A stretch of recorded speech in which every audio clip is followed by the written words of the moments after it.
আমি তো এবার ১.৫ বছরের ভিতরে এই দুইটা ডায়লগ তৈরি করছি। তুমি কে আমি কে, নীরব না বিপ্লব। শান্তি লাগেনি? আল্লাহ যেন কবুল করে, আমিন কোন। বাবা যান, কথাগুলো আজকে দামি বলতাছি, ঘাট টু ঘাট কথা বলার চেষ্টা করতেছি। রাসূলুল্লাহ কয়, আয়েশা তাড়াতাড়ি দুইজন সাহাবীকে ডাক দাও, আমি তাদের কাঁধের মধ্যে হাত বর করবো।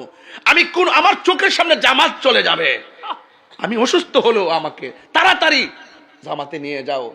রাসূল কদম মোবারক খেসরাইয়া খেসরাইয়া জামাতে চলে গেছে।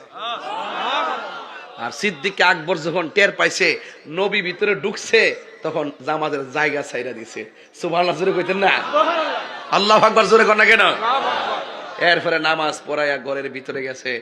রাসূল খুব ক্লান্ত, যায় কয়, আয়েশা আমার একটা বালিশ দাও। আমার একটা বালিশ দিচ্ছেন না আপনারা? একটা বালিশ দাও। ইয়া রাসূলুল্লাহ, যদি মনে কষ্ট না নেন, আমার উরুটারে আপনার জন্য বালিশ বানাইয়া দিলাম। আর বড় করে এখন সুবহানাল্লাহ।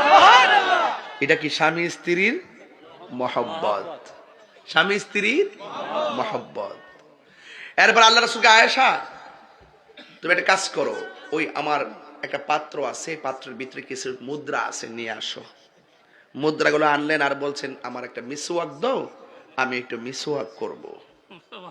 আয়েশা সিদ্দিকা বলতেছেন, আমি দেখেছি রাসূলুল্লাহর মিসওয়াক মুবারকটা শক্ত হয়ে রয়েছে। রাসূল কি সুস্থ না অসুস্থ?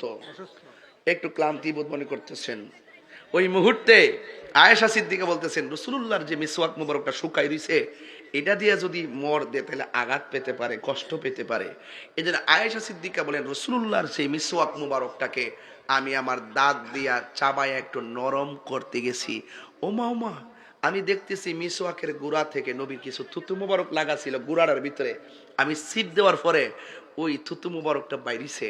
আল্লাহর কসম কইরা বলি, আমার জিহ্বার মধ্যে আমি অনেক খাবার লাগাইছি, কিন্তু রাসূলুল্লাহর থুতু মুবারকের মধ্যে এত স্বাদ আমার জিহ্বায় কোনদিন লাগে না।